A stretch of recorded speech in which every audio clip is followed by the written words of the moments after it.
ಆತ್ಮೀಯ ಬಂಧುಗಳೇ, ಶ್ರೀಮದ್ ಭಾಗವತಂ ಸ್ಕಂದ 3 ಅಧ್ಯಾಯ 5 ವಿದುರ ಮೈತ್ರೇಯ ಸಂವಾದ, ಇದರಿಂದ 11ನೇ ಶ್ಲೋಕವನ್ನು ತಿಳ್ಕೊಳ್ತಾ ಇದ್ವಿ. ಓದ ಭಾಗದಲ್ಲಿ ನಾವು ಮಹಾಭಾರತವನ್ನು ಲೌಕಿಕ ವಸ್ತುಗಳಲ್ಲಿ ಹೆಚ್ಚು ಆಸಕ್ತಿ ಯಾರಿಗಿರುತ್ತೋ ಅಂಥ ಮಂದ ಬುದ್ಧಿಯ ಜನರಿಗೋಸ್ಕರ ಮಹಾಭಾರತವನ್ನು ರಚನೆ ಮಾಡಿದ್ದಾರೆ.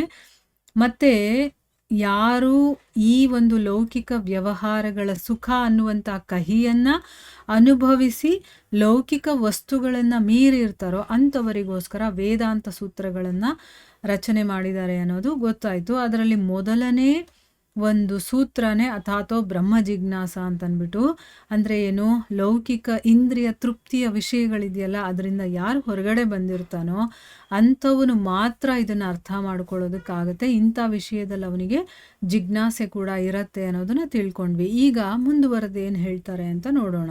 ವೃತ್ತಪತ್ರಿಕೆಗಳು ಮತ್ತು ಇತರ ಅಂತಹ ಸಾಹಿತ್ಯಗಳಲ್ಲಿ ತುಂಬಿರುವ ಲೌಕಿಕ ವಿಚಾರಗಳಲ್ಲೇ ಕಾರ್ಯಮಗ್ನರಾಗಿರುವ ವ್ಯಕ್ತಿಗಳಿದ್ದಾರೆ. ಅಂತಹವರನ್ನು ಸ್ತ್ರೀ ಶೂದ್ರ ದ್ವಿಜಬಂಧು ಅಥವಾ ಹೆಂಗಸರು, ಕಾರ್ಮಿಕ ವರ್ಗ ಮತ್ತು ಉಚ್ಚ ವರ್ಗದವರಾದ ಬ್ರಾಹ್ಮಣ, ಕ್ಷತ್ರಿಯ ಮತ್ತು ವೈಶ್ಯರ ಅನರ್ಹ ಸಂತಾನ ಎಂದು ವರ್ಗೀಕರಿಸಲಾಗಿದೆ. ಅಂತಹ ಮಂದಮತಿಗಳು ತಪ್ಪು ರೀತಿಯಲ್ಲಿ ಸೂತ್ರಗಳನ್ನು ಅಧ್ಯಯನ ಮಾಡುತ್ತಾ ಮೆರೆಸಿದರೂ ವೇದಾಂತ ಸೂತ್ರದ ಉದ್ದೇಶವನ್ನು ಅರಿಯಲಾರರು. ಅಂದ್ರೆ ಅರ್ಥ ಏನು, ಯಾರು ಲೌಕಿಕ ವಿಚಾರಗಳನ್ನ ಮೀರಿರ್ತಾರೋ ಅಂಥವರಿಗೆ ವೇದಾಂತ ಸೂತ್ರ ಇರೋದು ಅಂತ ಹೇಳಿದ್ರಲ್ವಾ.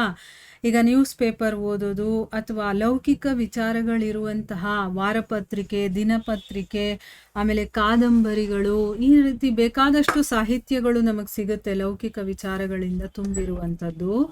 ಅಂಥ ವಿಚಾರಗಳಲ್ಲೇ ಯಾರು ಮಗ್ನರಾಗಿರ್ತಾರೋ ಅಂಥ ವ್ಯಕ್ತಿಗಳಿರ್ತಾರಲ್ಲ, ಅಂತಹವರನ್ನ ಸ್ತ್ರೀ ಶೂದ್ರ ದ್ವಿಜಬಂಧು ಅಂತ ಹೇಳ್ತಾರೆ. ಅಂದ್ರೆ ಅರ್ಥ ಏನು, ಸ್ತ್ರೀ ಅಂದ್ರೆ ಹೆಂಗಸರು, ಶೂದ್ರರು ಅಂತಂದ್ರೆ ಕಾರ್ಮಿಕ ವರ್ಗದವರು, ದ್ವಿಜಬಂಧುಗಳು ಅಂತಂದ್ರೆ ಈಗ ಉಚ್ಚ ವರ್ಗದವರು ಅಂದ್ರೆ ಏನು, ಒಂದು ಉನ್ನತ ಒಂದು ಮಟ್ಟದಲ್ಲಿರುವಂಥ ಬ್ರಾಹ್ಮಣರಾಗಿರ್ಬೋದು, ಕ್ಷತ್ರಿಯರಾಗಿರ್ಬೋದು, ವೈಶ್ಯರಾಗಿರಬಹುದು. ಇಂಥವರಿಗೆ ಹುಟ್ಟಿರುವಂಥ ಅನರ್ಹ ಸಂತಾನ ಅಂತಂದ್ರೆ ಏನು, ಮದುವೆ ಆಗದೆ ಬೇರೆ ಸಂಬಂಧವನ್ನ ಇಟ್ಕೊಂಡು ಹುಟ್ಟಿರ್ತಾರಲ್ಲ, ಅಂತ ಅನರ್ಹ ಸಂತಾನ ಇರುತ್ತಲ್ಲ ಅಂಥವರು ಅಂತ ಇಲ್ಲಿ ಹೇಳಿದ್ದಾರೆ. ದ್ವಿಜಬಂಧು ಅಂತಂದ್ರೆ ಅವರಿಗೆ ಅರ್ಹತೆ ಇರೋದಿಲ್ಲ ಬ್ರಾಹ್ಮಣನಾಗೋದಿಕ್ಕೆ, ಆದರೂ ಅವರು ಬ್ರಾಹ್ಮಣನ ಕುಟುಂಬದಲ್ಲಿ ಹುಟ್ಟಿರ್ತಾರೆ. ಕ್ಷತ್ರಿಯನಾಗೋದಿಕ್ಕೆ ಅವರು ಅರ್ಹತೆ ಇರೋದಿಲ್ಲ. ಆ ರೀತಿಯ ಮಕ್ಕಳಿರ್ತಾರಲ್ಲ, ಆ ರೀತಿ ಹುಟ್ಟಿರ್ತಾರಲ್ಲ ಅಂಥವ್ರಿಗೆ ಅನರ್ಹ ಸಂತಾನ ಅಂತ ಹೇಳ್ತಾರೆ. ಇಂಥವರು ಮಂದಮತಿಗಳು ಅಂತ ಅರ್ಥ. ಇವರಿಗೆ ಯೋಗ್ಯತೆ ಇರೋದಿಲ್ಲ, ಆದ್ರೂ ಅವ್ರಿಗಿಷ್ಟ ಬಂದಂಗೆ ಅವರು ಓದ್ಲೇಬೇಕು ಅಂತ ಓದ್ತಾರೆ. ಆದ್ರೆ ಅವರು ಮಂದಮತಿಗಳಾಗಿರೋದ್ರಿಂದ ಆ ವೇದಾಂತ ಸೂತ್ರಗಳನ್ನ ಓದಿ ಸರಿಯಾಗಿ ಅರ್ಥ ಮಾಡಿಕೊಳ್ಳೋ ಒಂದು ಕೆಪಾಸಿಟಿ ಅಥವಾ ಆ ಒಂದು ಗ್ರಂಥವನ್ನ ಬರೆದಿರೋ ಉದ್ದೇಶ ಏನು, ಏನನ್ನ ಅದು ಅರ್ಥ ಮಾಡಿಸೋದಕ್ಕೆ ಪ್ರಯತ್ನ ಮಾಡ್ತಾ ಇದ್ದಾರೆ ಅದ್ರ ಬಗ್ಗೆ ಏನೂ ಗೊತ್ತಾಗಲ್ಲ ಅವ್ರಿಗೆ. ಏನೋ ಸುಮ್ಮನೆ ಓದ್ಬೋದು ಅಷ್ಟೇನೆ ಹೊರತು ಆ ಒಂದು ಗ್ರಂಥದ ಉದ್ದೇಶ ಏನು ಹೇಳಬೇಕು ಅಂತಿದಾರೋ ಆ ವಿಷಯವನ್ನ ಅರ್ಥ ಮಾಡ್ಕೊಳ್ಳೋದಕ್ಕೆ ಅವ್ರಿಗೆ ಆಗೋದಿಲ್ಲ ಅಂತ ಹೇಳ್ತಾ ಇದ್ದಾರೆ. ಯಾಕೆ ಅಂತಂದ್ರೆ ಒಂದೊಂದು ಗ್ರಂಥದಲ್ಲಿ ಏನೋ ಒಂದು ವಿಷಯ ಹೇಳಬೇಕು ಅಂತ ಅದನ್ನ ರಚನೆ ಮಾಡಿರ್ತಾರಲ್ವಾ. ಈಗ ನಾನು ಅದರ ಯೋಗ್ಯತೆಯನ್ನ ಪಡ್ಕೋಬೇಕು, ಆ ಗ್ರಂಥವನ್ನ ಓದಬೇಕು ಅಂತಂದ್ರೆ ನನಗೊಂದು ಯೋಗ್ಯತೆ ಇರುತ್ತೆ. ಅಂದ್ರೆ ಅದಕ್ಕಿಂತ ಮುಂಚೆ ಏನಿರುತ್ತೋ ಅದನ್ನ ಓದಿ ಅರ್ಥ ಮಾಡ್ಕೋಬೇಕು. ಈಗ ವೇದಾಂತ ಸೂತ್ರವನ್ನ ನಾನು ಓದಬೇಕು ಅಂತಂದ್ರೆ ಮಹಾಭಾರತವನ್ನ ನಾನು ಮೊದಲು ಓದಿ ಅರ್ಥ ಮಾಡ್ಕೊಂಡು ಅದರಲ್ಲಿ ಏನು ಹೇಳಕ್ ಪ್ರಯತ್ನ ಮಾಡ್ತಾ ಇದ್ದಾರೋ ಅದನ್ನ ತಿಳ್ಕೋಬೇಕು. ಅದರಲ್ಲೇ ಬರುವಂಥದ್ದು ಭಗವದ್ಗೀತೆ. ಸೊ ಮೊದಲು ನಾನು ಭಗವದ್ಗೀತೆಯನ್ನ ಓದಬೇಕು. ನೋಡಿ, ಎಲ್ಲಾ ಗ್ರಂಥಗಳನ್ನ ಓದಬೇಕಾದ್ರೆ ಮೊದಲು ನಮಗೆ ಬೇಸಿಕ್ ಆಗಿ ನಾವು ಓದಬೇಕಾಗಿರುವಂಥದ್ದು ಯಾವುದು ಅಂತಂದರೆ ಭಗವದ್ಗೀತೆ. ಭಗವದ್ಗೀತೆನಲ್ಲಿ ಎಲ್ಲ ವಿಷಯಗಳನ್ನು ಸ್ವಯಂ ಭಗವಂತನೇ ಹೇಳಿದ್ದಾನೆ.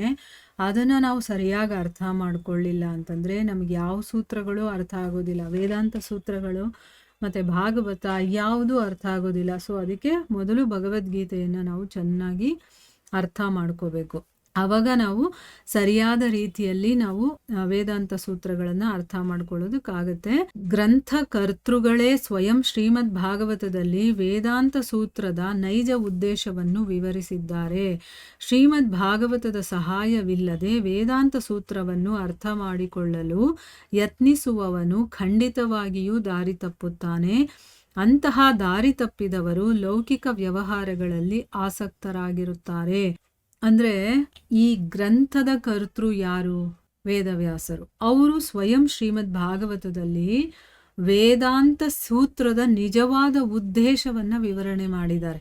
ಏನು ವೇದಾಂತ ಸೂತ್ರದ ಉದ್ದೇಶ ಅನ್ನೋದ್ರ ಬಗ್ಗೆ ಅವರೇ ಹೇಳಿದ್ದಾರೆ. ಶ್ರೀಮದ್ ಭಾಗವತದ ಸಹಾಯ ಇಲ್ಲದೆ ವೇದಾಂತ ಸೂತ್ರವನ್ನ ಅರ್ಥ ಮಾಡ್ಕೊಳ್ಳೋದಕ್ಕೆ ಆಗೋದಿಲ್ಲ, ಅಥವಾ ನಾವು ಅರ್ಥ ಮಾಡ್ಕೊಳ್ಳೋದಕ್ಕೆ ಪ್ರಯತ್ನ ಮಾಡಿದ್ರೆ ಅಂಥವನು ದಾರಿ ತಪ್ತಾನೆ. ಆ ರೀತಿ ಯಾರು ದಾರಿ ತಪ್ತಾರೋ ಮತ್ತೆ ಅವರು ಲೌಕಿಕ ವ್ಯವಹಾರಗಳಲ್ಲಿ ಆಸಕ್ತಿಯನ್ನು ಪಡ್ಕೊಳ್ತಾರೆ. ಈಗ ನೋಡಿ, ನಾವು ಈಗ ಕರೆಕ್ಟಾಗಿ ಹೋಗ್ತಾ ಇದ್ದೀವಿ. ಏನು? ಮಹಾಭಾರತವನ್ನು ತಿಳ್ಕೊಳ್ತಾ ಇದ್ದೀವಿ. ಅದರಲ್ಲಿ ಒಂದೊಂದು ಕ್ಯಾರೆಕ್ಟ್ರು ಹೇಗಿದೆ, ಅವರ ಲೈಫಲ್ಲಿ ಬರುವಂಥ ಒಂದೊಂದು ಘಟನೆಗಳನ್ನು ಅರ್ಥ ಮಾಡಿಕೊಂಡು ಅಂಥ ಘಟನೆಗಳು ನಮ್ಮ ಲೈಫಲ್ಲೂ ಬಂದಿರುತ್ತೆ, ಅಥವಾ ಅದಕ್ಕಿಂತ ಸ್ವಲ್ಪ ಡಿಫ್ರೆಂಟ್ ಆಗಿರ್ಬೋದು ಆ ಕಾಲಕ್ಕೂ ನಮಗೂ.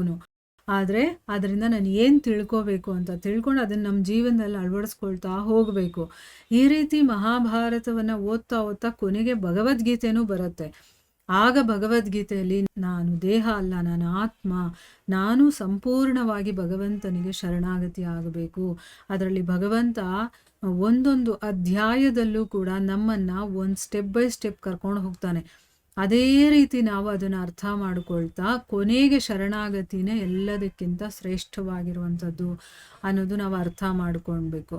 ಅದಾದಮೇಲೆ ಭಾಗವತವನ್ನು ತಗೋಬೇಕು. ಭಾಗವತ ಭಗವಂತನ ಬಗ್ಗೆ ಇರುವಂಥದ್ದು. ಈಗ ಭಗವಂತನಿಗೆ ಶರಣಾಗತಿ ಆಗೋದು ಅಂತಂದರೆ ನಾವು ಅವನಿಗೆ ಸಮರ್ಪಣೆ ಮಾಡಿದಾಗೆ. ಸಮರ್ಪಣೆನೇ ಭಕ್ತಿ. ಆ ಭಕ್ತಿಯ ಬಗ್ಗೆ ತಿಳ್ಕೋಬೇಕು ಅಂತಂದರೆ ಭಕ್ತರ ಚರಿತ್ರೆಗಳನ್ನು ನಾವು ತಿಳ್ಕೋಬೇಕು. ಅದೆಲ್ಲ ಭಾಗವತದಲ್ಲಿ ಬರುತ್ತೆ. ಭಗವಂತ ಮತ್ತು ಭಕ್ತರ ನಡುವೆ ನಡೆಯುವಂಥ ಒಂದು ಭಕ್ತಿ ಪ್ರೀತಿ ಏನಿದೆಯೋ ಅದ್ರ ಬಗ್ಗೆನೇ ಭಗವಂತ ಹೇಗೆ ಈ ರಚನೆ ಮಾಡಿದ್ದಾನೆ, ಆಮೇಲೆ ಹೇಗೆ ಅವತಾರಗಳನ್ನು ತಗೊಳ್ತಾನೆ, ಯಾಕೆ ತಗೊಳ್ತಾನೆ, ಭಕ್ತರು ಹೇಗೆ ಅದನ್ನು ಅವತಾರ ಬರೋ ರೀತಿ ಭಕ್ತರು ಮಾಡೋದು ಅಲ್ವಾ, ಭಕ್ತರು ಕೇಳ್ಕೊಂಡಾಗಲೇ ಭಗವಂತ ಬರೋದು, ಅದ್ರ ಬಗ್ಗೆ ಎಲ್ಲ ವಿವರಣೆಗಳನ್ನು ನಾವು ಭಾಗವತದಲ್ಲಿ ಕೇಳ್ತೀವಿ. ಸೊ ಭಗವದ್ಗೀತೆ ಭಾಗವತ ಆದಮೇಲೆ ವೇದಾಂತ ಸೂತ್ರಗಳು, ಪುರಾಣಗಳು, ಇದನ್ನೆಲ್ಲ ಓದಬೇಕು ನಾವು. ಅದೆಲ್ಲ ಸ್ಟೆಪ್ ಬೈ ಸ್ಟೆಪ್ ಹೋಗ್ತಾ ಇದ್ದಾಗ ನಮಗೆ ಚೆನ್ನಾಗಿ ಅರ್ಥ ಆಗುತ್ತೆ. ಇಲ್ಲ ನಾನು ತಗೊಂಡಿದ ತಕ್ಷಣ ಫಸ್ಟು ವೇದಾಂತ ಸೂತ್ರ ಓದ್ತೀನಿ ಅಂತಂದರೆ ನಮಗೆ ಅರ್ಥ ಆಗಲ್ಲ, ನಮ್ಗೆ ಇಷ್ಟ ಬಂದಂಗೆ ನಾವು ಅರ್ಥ ಮಾಡ್ಕೊಳ್ತೀವಿ. ಅದು ತಪ್ಪಾಗುತ್ತೆ. ಆಮೇಲೆ ಏನಾಗುತ್ತೆ, ನಾವು ದಾರಿ ತಪ್ಪದಂಗೆ ಆಯಿತಾ. ಆ ದಾರಿ ತಪ್ಪೋದ್ರ ರಿಸಲ್ಟ್ ಏನು ಅಂತಂದರೆ ಮತ್ತೆ ನಾವು ಅಲ್ಲಿಗೆ ಬರ್ತೀವಿ. ಲೌಕಿಕ ವ್ಯವಹಾರದಲ್ಲೇ ಆಸಕ್ತಿ ಅನ್ನೋದು ನಮಗೆ ಬಂದ್ಬಿಡುತ್ತೆ. ಶರೀರವೇ ಆತ್ಮವೆಂಬ ತಪ್ಪು ಕಲ್ಪನೆಯೊಂದಿಗೆ ಮಾನವ ಪ್ರೇಮ ಪರೋಪಕಾರ ಬುದ್ಧಿ ಕೆಲಸಗಳಲ್ಲಿ ತೊಡಗಿರುತ್ತಾರೆ. ಅಂತಹವರ ಲಾಭಕ್ಕಾಗಿಯೇ ವೇದವ್ಯಾಸರು ವಿಶೇಷವಾಗಿ ಮಹಾಭಾರತವನ್ನು ಸಂಕಲಿಸಿದ್ದಾರೆ. ಮಂದ ಬುದ್ಧಿಯುಳ್ಳ ಜನರು ಲೌಕಿಕ ವಿಚಾರಗಳಲ್ಲಿ ಅತ್ಯಾಸಕ್ತರಾಗಿರುತ್ತಾರೆ. ಅಂತಹ ಲೌಕಿಕ ಸುಖದ ಹಾದಿಯಲ್ಲಿಯೇ ಮಹಾಭಾರತವನ್ನು ಹೆಚ್ಚು ಆಸಕ್ತಿಯಿಂದ ಓದಿ ಭಗವದ್ಗೀತೆಯ ಲಾಭವನ್ನು ಪಡೆಯಬಹುದು. ಅದು ಶ್ರೀಮದ್ ಭಾಗವತ ಅಥವಾ ವೇದಾಂತ ಸೂತ್ರದ ಆರಂಭದ ಅಧ್ಯಯನವಾಗಿದೆ. ನೋಡಿ, ಶರೀರವನ್ನೇ ಆತ್ಮ ಅಂತ ತಪ್ಪು ಕಲ್ಪನೆ ಮಾಡಿಕೊಂಡು ಮನುಷ್ಯ ಪ್ರೇಮ ಪರೋಪಕಾರ ಬುದ್ಧಿ ಇದರಲ್ಲೇ ತೊಳಗಿರ್ತಾರೆ ಹೊರತು ಭಗವಂತನನ್ನ ಮರ್ತು ಹೋಗ್ತಾರೆ. ಅವರು ಬರೀ ನಾನು ಒಳ್ಳೇದು ಮಾಡಬೇಕು, ಸೋಷಿಯಲ್ ಸರ್ವಿಸ್ ಮಾಡಬೇಕು, ಈ ರೀತಿ ಒಂದು ಮನೋಭಾವ ಇಟ್ಕೊಂಡಿರ್ತಾರೆ. ಅವ್ರಿಗೆ ಆತ್ಮದ ಬಗ್ಗೆ ಅರಿವೇ ಇರೋದಿಲ್ಲ, ಶರೀರವನ್ನೇ ಎಲ್ಲ ಅಂತ ತಿಳ್ಕೊಂಡಿರ್ತಾರೆ. ಆ ಥರ ಇರುವಂಥ ಜನರಿಗೆ ಅಂತಾನೆ ಮಹಾಭಾರತವನ್ನು ರಚನೆ ಮಾಡಿರುವಂಥದ್ದು. ಯಾಕೆ ಅಂತಂದರೆ ಮಂದ ಬುದ್ಧಿ ಇರುವಂಥ ಜನರು ಲೌಕಿಕ ವಿಚಾರ ವಿಷಯಗಳಲ್ಲೇ ಆಸಕ್ತಿ ಅವ್ರು ಇಟ್ಕೊಂಡಿರ್ತಾರೆ. ಅಂಥ ಒಂದು ಲೌಕಿಕದ ಸುಖದ ಹಾದಿನಲ್ಲೇ ಮಹಾಭಾರತವನ್ನು ಅವ್ರೇನು ಮಾಡ್ತಾರೆ, ನಾವೆಲ್ಲ ಎಷ್ಟು ಹೆಲ್ಪ್ ಮಾಡ್ತೇವೆ, ನಾವು ಮಹಾಭಾರತ ಓದಬೇಕು ಅನ್ನೋದು ಅವ್ರ ಮನಸ್ಸಲ್ಲಿ ಇರುತ್ತೆ. ಅದು ಬರೋದು ಸ್ವಲ್ಪ ಕಷ್ಟನೇ. ಹೇಗೋ ಅಲ್ಲಿಗೆ ಬಂದಾಗ ಮಹಾಭಾರತವನ್ನು ಓದ್ತಾ ಓದ್ತಾ ಓದ್ತಾ ಆಮೇಲೆ ಭಗವದ್ಗೀತೆ ಅದರಲ್ಲಿ ಬರುತ್ತಲ್ಲ, ಅದರ ಲಾಭವನ್ನು ಪಡಿಬಹುದು. ಅಂದರೆ ಮಹಾಭಾರತ ಇರೋದೇ ಭಗವದ್ಗೀತೆಯನ್ನು ನಮ್ಮವ್ರಿಗೂ ತಲುಪಿಸೋದಕ್ಕೆ ಅಂತಂದ್ಬಿಟ್ಟು ಆ ಭಗವದ್ಗೀತೆನೇ ಶ್ರೀಮದ್ ಭಾಗವತ ಮತ್ತು ವೇದಾಂತ ಸೂತ್ರದ ಆರಂಭದ ಅಧ್ಯಯನ. ಹೇಗೆ ನಾವು ಯಾವುದಾದ್ರೂ ಕಾಲೇಜ್ಗೆ ಹೋಗ್ಬೇಕು ಅಂದರೆ ಮೊದಲು ಹೈಸ್ಕೂಲ್ನ ಫಿನಿಷ್ ಮಾಡಬೇಕಲ್ವಾ, ಆ ರೀತಿ ಅಂದರೆ ಒಂದು ಹೈಯರ್ ಸ್ಟಡಿ ಮಾಡಬೇಕು ಅಂತಂದರೆ ಅದಕ್ಕಿಂತ ಮುಂಚೆ ಒಂದಿರುತ್ತೆ, ಅದನ್ನು ಕಂಪ್ಲೀಟ್ ಮಾಡಿದ್ಮೇಲೆ ನಾವು ಹೈಯರ್ ಸ್ಟಡೀಸ್ಗೆ ಹೋಗೋದು.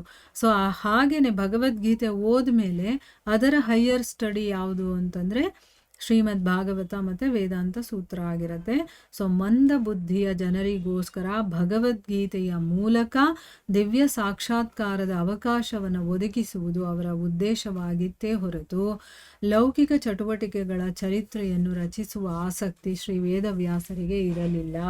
ನೋಡಿ, ಇಲ್ಲಿ ಮಂದಬುದ್ಧಿಯ ಜನರೂ ಕೂಡ ಭಗವದ್ಗೀತೆಯನ್ನು ಕೇಳಬೇಕು, ಅದರ ಮುಖಾಂತರ ಅವರು ಕೂಡ ಆತ್ಮ ಸಾಕ್ಷಾತ್ಕಾರದ ಕಡೆಗೆ ಹೋಗಬೇಕು. ಅವರು ಎಲ್ಲಿವರೆಗೂ ಲೌಕಿಕ ವಿಷಯಗಳಲ್ಲೇ ಇರ್ತಾರೆ, ಅವರನ್ನು ಕೂಡ ಉದ್ಧಾರ ಮಾಡಬೇಕು ಅನ್ನೋದು ಸಂತರಿಗೆ ಬರುತ್ತಲ್ವಾ. ಈಗ ಕೆಲವರು ಕೊಚ್ಚೆನಲ್ಲಿ ಬಿದ್ದೋಗಿರ್ತಾರೆ, ಅದರಿಂದ ಹೊರಗಡೆ ಬಂದಿರುವಂಥ ಒಬ್ಬ ಮನುಷ್ಯ ಅವನ ಮನಸ್ಸಲ್ಲಿ ಏನಿರುತ್ತೆ, ಆ ಕೊಳಚೆಯಿಂದ ಬೇರೆಯವ್ರನ್ನು ಕೂಡ ನಾನು ತೆಗಿಬೇಕು ಹೊರಗಡೆ ಅಂತ. ಯಾಕಂದರೆ ಅವನು ಅದರಲ್ಲಿ ಏನೇನೆಲ್ಲ ನೋವು ಕಷ್ಟ ಇರುತ್ತೆ ಅಂತ ಅವನು ಗೊತ್ತಿರುತ್ತಲ್ವಾ. ಅದಕ್ಕೋಸ್ಕರ ಆ ಕೊಳಚೆಯಿಂದ ತೆಗೆಯುವಂಥ ಕೆಲಸವನ್ನು ಸಂತರು ಮಾಡ್ತಾರೆ. ಅಂದರೆ ಅದರಿಂದ ಹೊರಗಡೆ ಯಾರು ಇರ್ತಾರೋ ಅವ್ರು ಮಾಡ್ತಾರೆ. ಇಲ್ಲ ನಾನು ಕೊಳಚಲ್ಲೇ ಬಿದ್ದು ಸಾಯ್ತೀನಿ ಅಂದರೆ ಅವನಿಗಿಂತ ಮೂರ್ಖರು ಬೇರೆ ಯಾರೂ ಇಲ್ಲ ಅಂತ.